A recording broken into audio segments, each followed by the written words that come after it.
Hi friends, welcome to my channel. இன்றைக்கி நம்ம இந்த பதிவில் மகாலட்சுமிக்கு பிடித்த மாதிரி எப்படி பூஜை செய்யலான்னு பார்க்கலாம். அதுக்கு முன்னாடி எங்கள் வீட்டு பசுமாட்டுக்கு நான் கொலுசு போட்டு விட்டுருந்தேன். இது என்னோட ரொம்ப நாள் ஆசைங்க. நமக்கு போட்டு பார்க்குற மாதிரி நமக்கு மாட்டுக்கு போட்டு பார்க்கலாம் அப்படின்னு நினச்சேன். இது நிறைவேறிடுச்சிங்க. அதே மாதிரி மஞ்சள் குங்குமம்லாம் மாட்டுக்கு வச்சு விட்டுட்டேன். பார்க்குறதுக்கு ரொம்ப அழகாக இருந்துச்சுங்க. அதுக்கப்புறம் மாடை முன்னாடி தொட்டு கும்பிட்றவங்க பின்னாடியும் தொட்டு கும்பிடணும்னு சொல்லுவாங்க. அதுக்கு ஒரு பெரிய வரலாறே இருக்குங்க. அனைத்து தேவர்களும் பசுமாட்டில் தனக்குன்னு ஒரு இடத்தை தக்க வச்சுக்கிட்டாங்க. ஆனால் லக்ஷ்மி தேவியும் கங்கா தேவியும் வர தாமதமானதுனால பசுமாட்டுக்கிட்ட இடம் இல்லைன்ட்டு வருத்தப்பட்டுக்கிட்டு இருக்கும்போது பசுமாடு தன்கிட்ட இருக்கிற இந்த பின்னாடி பாகத்தை காமிச்சிருக்கு. அதில் லக்ஷ்மி தேவியும் கங்கா தேவியும் வாசம் செய்வதா புராண வரலாறு இருக்குங்க. அதனால் மாடு முழுவதும் சாம்பிராணி காமிச்சிக்கலாம். அதுக்கப்புறம் தாங்க பசுமாட்டு சாணத்தை எடுத்து எங்கள் கிராமத்தில் எப்போவுமே இதுதாங்க வழக்கம். பசுமாட்டு சாணம் எடுத்து அதை கரைச்சி வாசல் முழுவதும் தெளித்து மங்களகரமாக ஒரு கோலம் போட்டு விட்டுப்போம். எங்கள் கிராமத்தில் ரொம்ப நிறைய பேர் இந்த ஃபாலோ பண்ணிக்கிட்டு தான் இருக்காங்க. வாசல் முழுவதும் சாணம் தெளிச்சுட்டு முன்னிருந்து பின்ன போகிற மாதிரி வாசலை சுத்தமாக பெருக்கிக்கலாம். சாணி போட்டதெல்லாம் ஆறுறதுக்குள்ளே விறகடுப்பை பக்கத்தை வச்சு சமையல் செஞ்சுக்கலாம் அப்படின்னு செஞ்சுட்டேன். நான் கோலம் போடுறதுக்குள்ளே பொழுதே விடிஞ்சு போச்சுங்க. ஆனால் என்ன செய்கிறது, அப்போது வீடியோ எடுக்க முடியாது. அக்கம் பக்கம் எல்லாமே எழுந்திச்சிருவாங்க. இவங்க எதை செஞ்சிட்ருக்காங்க நம்மளவே பார்த்துட்ருக்குற மாதிரியே தோணும். அதனால் வாசலில் கோலம் போடுறதை எடுக்கலை. சமையல் செய்கிற இடத்துல மட்டும் கோலம் போடுறதை மட்டும் வீடியோவாக எடுத்திருக்கேன். இந்த மாதிரி வாசலில் சாணம் தெளித்து புள்ளி வச்சு கோலம் போடுறதே தனி அழகு தாங்க. அந்த கோலம் பார்க்கும்போது ரொம்ப அழகாக பாசிட்டிவாக இருக்குங்க.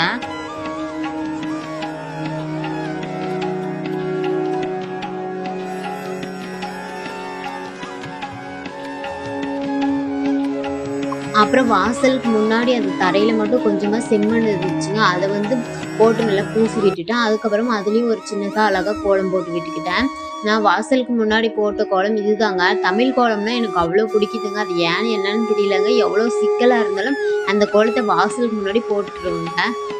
வெயில் அடிக்கும் போது அப்படியே இந்த கோலத்தை பார்க்கும்போது ரொம்ப அழகாக இருந்துச்சுங்க. அதுக்கப்புறம் என்னென்னா வழக்கம் போல் குருவிங்களுக்கெல்லாம் எனக்கு அரிசி தண்ணியில் வச்சு விட்டுட்டேங்க.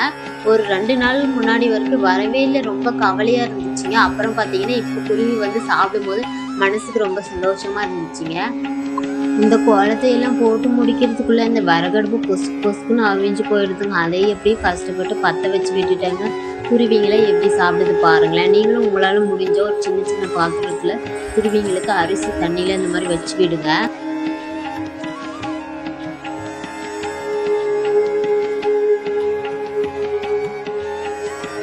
அங்கே கோலம் போட்டால் மட்டும் பத்தாதுன்ட்டு வாசலுக்கு முன்னாடி அரிசி மாவால் அழகாக கோலம் போட்டு விட்டுக்கிட்டேங்க. இதுவும் தமிழ் கோலம் தாங்க. அதுக்கப்புறம் வாசலுக்கு நிலைவாசலுக்கு முன்னாடி ஒரு சின்னதாக தாமரை பூ கோலம் போட்டுட்டு அதுக்கப்புறம் நிலைவாசலுக்கெல்லாம் மஞ்சள் குங்குமம்லாம் பூசி விளக்கு ஏற்றிக்கிட்டாங்க. இந்த மாதிரி நிலைவாசலுக்கு விளக்கு ஏற்றி சாமி கும்பிட்றதுனால நமக்கு பண வரவு வருதோ இல்லையோங்க, ஆனால் மனசு ரொம்ப நிம்மதியாக இருக்கிறத ஃபீல் பண்ணுவாங்க. நீங்கள் உள்ளேயும் வெளியும் போயிட்டு வரும்போது மனசுக்கு ரொம்ப ரிலாக்ஸாக இருக்குங்க. நான் ஊதுபத்தி கற்பூரம் கொளுத்தி விளக்கு கொளுத்தி வச்சுருக்கிறத பார்த்துட்டு என்னோட தங்க மகனும் சாமி கும்பிட ஆரம்பிச்சிட்டாங்க. குழந்தை இருக்கிறதுனால கரெக்டாக அவனுக்கு சேஃப்டியாக விளக்கை ஒரு 5 நிமிஷம் போல் எரிய விட்டுட்டு அப்புறம் உள்ளே எடுத்துகிட்டு போய் வச்சுருவாங்க. நமக்கு ஃபஸ்ட்டு குழந்தை தாங்க முக்கியம். அதனால ரொம்ப சேஃபாக பாதுகாப்பாக இருப்பேங்க. நான் சாமி படத்தையெல்லாம் நல்லா தண்ணி தொட்டு அந்த தண்ணி நல்லா புளிஞ்சிட்டு சாமி படத்தை நல்லா க்ளீனாக தொடச்சி விட்டுக்கலாங்க. ஒவ்வொரு முறை பூஜை செய்யும் போதும் இந்த மாதிரி செய்யுங்க. நான் இன்றைக்கி சரஸ்வதி சாமிக்கு தாங்க பூஜை செய்ய போகிறேன். என்னோட குழந்தைக்கு நல்ல படிப்பு வரணும் அப்படின்றதுக்கோசரம். அதுக்கப்புறமா பூஜையெல்லாம் முடிச்சுட்டு கீழே இருந்து மேலே வரைக்கும் மஞ்சள் குங்குமம்லாம் வச்சு விட்டுக்கிட்டு சாமிக்கு சின்னதாக நகையெல்லாம் போட்டு பார்க்கணுன்னு ஆசைங்க. அதனால் மஞ்சள் குங்குமம் எப்படிலாம் எனக்கு டெக்கரேஷன் பண்ணணும்னு தோணுதோ அப்படியெல்லாம் டெக்கரேஷன் பண்ணிப்பாங்க. எப்படின்னா ஒரு சின்ன சிம்பிளாக ஒரு சாமி படத்தை பார்க்குறது எப்படி ஒரு திருவிழா அப்போது சாமி எப்படி அழகாக இருக்கும், அதே போல் என்னோட இந்த படத்தை சரஸ்வதி படத்தை ரொம்ப கிராண்டாக அலங்காரம் பண்ணிக்கிட்டாங்க. அதுக்கப்புறம் மல்லிகைப்பூலாம் இருந்துச்சு, அதெல்லாம் வச்சுக்கோங்களேன் இந்த டபுள் சைட் டேப் வச்சு நல்லா ஒட்டி விட்டுட்டாங்க. கடைசியில் பாருங்கள் சாமி எவ்வளோ அழகாக இருக்குன்ட்டு. நாம் மட்டும் தான் மஞ்சள் பூசணுமா அப்படின்ட்டு சாமிக்கு 2 கன்னத்துலேயும் அழகாக மஞ்சளில் பூசி விட்டுட்டாங்க. அதுக்கப்புறம் குங்குமம்லாம் வச்சுக்கிட்டாங்க. அதுக்கப்புறம் டபுள் சைட் டேப் வச்சு எங்கே நகையை வைக்கலாம், எப்படி வைக்கலாம் அப்படின்ட்டு பார்த்து பார்த்து செஞ்சுருந்தாங்க. என்கிட்ட குட்டி அம்மனுக்கு நான் போடுற இந்த ஜுவல் இருந்துச்சுங்க. அதை சாமி படத்துக்கு வச்சுட்டு அப்புறம் மல்லிகைப்பூலாம் வச்சு விட்டுட்டு அப்புறம் வேப்பிலி எங்கே வைக்கலான்ட்டு பார்த்தாங்க. அதுக்கப்புறம் குண்டுமல்லி பூக்கிட்டே வச்சு விட்டுட்டாங்க சாமி பார்க்க. அப்புறம் தீப ஆராதனையில் காமிச்சு முடிச்சுட்டுக்கிட்டாங்க. நீங்களும் இதே மாதிரி உங்ககிட்ட சாமி படம் இருந்துச்சுன்னா இந்த மாதிரி அழகாக பொட்டு வச்சு பூஜை செஞ்சு பாருங்கள். உங்களுக்கு அது போல் மனசுக்கு திருப்தி எதுவுமே வராதுங்க.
இந்த பூவெல்லாம் சாமிக்கு வச்சு முடிச்சுட்டு அதுக்கப்புறம் வேப்பிலையை வச்சுட்டு சாமி பாருங்களேன், ரொம்ப அழகாக இருக்குங்க. அப்புறம் குட்டி அன்னபூர்ணி தாயாருக்கு கண்ணுக்கு அழகாக மையெல்லாம் வச்சு கொஞ்சம் இருக்கிற வேப்பிலையில் டெக்கரேஷன் பண்ணியிருந்தாங்க. அவங்களும் பார்க்க ரொம்ப அழகாக இருந்தாங்க. அப்புறம் யாருன்னு நினைக்கிறீங்க, நம்ம பெரிய முருகர் தாங்க. இவரோட சிலையை வாங்கிட்டு வந்து ரொம்ப நாள் ஆயிடுச்சுங்க. வாங்கும்போது முகம் பார்க்கவா அவ்வளவா எப்படி சொல்கிறதுனாக்கா பூஜை செய்ய செய்ய உயிர் வரும்னு சொல்லுவாங்கங்களே, அந்த மாதிரி களம் முருகருக்கு வந்திருக்குங்க. முருகர்கிட்ட இந்த பாதத்துக்கிட்ட எனக்கு இருக்கிற பெரிய ஆசை என்னவோ அதை நிறைவேற்றி கொடு முருகா அப்படின்ட்டு அவர் பாதத்துக்கிட்ட எழுதி வச்சிட்டேங்க. விநாயகர் சதுர்த்திக்கு அடுத்த நாள் எழுதினேன். அடுத்த வருஷம் இதே மாதிரி வீடியோ போட்டால் அது என்னன்றதை காமிக்கிறேங்க. முருகருக்கும் அதே போல் கண்ணுக்கழகாக மையெல்லாம் வச்சு என்கிட்ட இருக்கிற சின்ன சின்ன ட்ரெஸ் எல்லாம் புது புது ட்ரெஸ்லாம் தைக்கிறதெல்லாம் மீறுங்க. அதுலேயும் முருகருக்கு அழகாக குட்டிசார் ட்ரெஸ் எல்லாம் தைச்சி விட்டுட்டு முருகருக்கு என்கிட்ட இருக்கிற நெகையெல்லாம் வச்சு அலங்காரம் பண்ணிக்கிட்டேங்க. இவ்வளோதாங்க ஆன்மீக வீடியோ முடிஞ்சிச்சு. இனிமேல் விவசாய வீடியோ பார்க்கலாமா? இதுதாங்க என்னோட கிணறு. நானும் என்னோட ஃப்ரெண்டும் பூ பறிக்கலாம் அப்படின்ட்டு ஒரு தோட்டத்துக்கு போனவங்க. அங்கே பூசணிக்காயிலிருந்து எருக்கஞ்செடியிலிருந்து அதுக்கப்புறம் எள்ளு பூவிலேருந்து அரளி பூச்செடியிலேருந்து எல்லாமே இருந்துச்சுங்க. இனிமேல் நேச்சுரல் வீடியோஸ் தான் வரும். நம்ம வீடியோவில் ஒரு 2 நிமிஷமாவது இயற்கை சம்மந்தப்பட்ட வீடியோ வராமல் இருக்கவே இருக்காதுங்க. நீங்களும் உங்களுக்கு பிடிச்ச மாதிரி பூஜை செய்யுங்க. மன அழுத்தம் குறையும், மன நிம்மதி பெறும். மனவலி வேதனை அனைத்துமே இந்த மாதிரி பூஜை செய்கிறதுனால குறைஞ்சிடுங்க. இது கண்டிப்பான உண்மைங்க. அதை யார் அனுபவிக்கிறாங்களோ அவங்களால மட்டும்தாங்க இதை சொல்லவே முடியும். நான் இப்படி தாங்க பல துன்பங்களுக்கு நடுவே என்னோட வாழ்க்கை ஓடிக்கிட்டு இருக்குன்னா இந்த மாதிரி பூஜை செய்கிறதுனால மட்டும்தாங்க. இதை விட விலை மதிப்பில்லாத சொத்து எனக்கு எதுவுமே வேண்டாம் அப்படின்ட்டு தான் நான் கடவுள்கிட்ட சரணடைஞ்சிட்டேங்க. உங்களுக்கும் கண்டிப்பாக என்னோடய வீடியோ பிடிச்சிருந்தா சப்ஸ்கிரைப் பண்ணி வச்சுக்கோங்க. கிராமத்துலேருந்து ஏதாவது நான் சின்ன சின்ன வேலைகள் செய்கிறது இதையெல்லாம் நான் வீடியோவாக எடுத்து போட்டுறேங்க.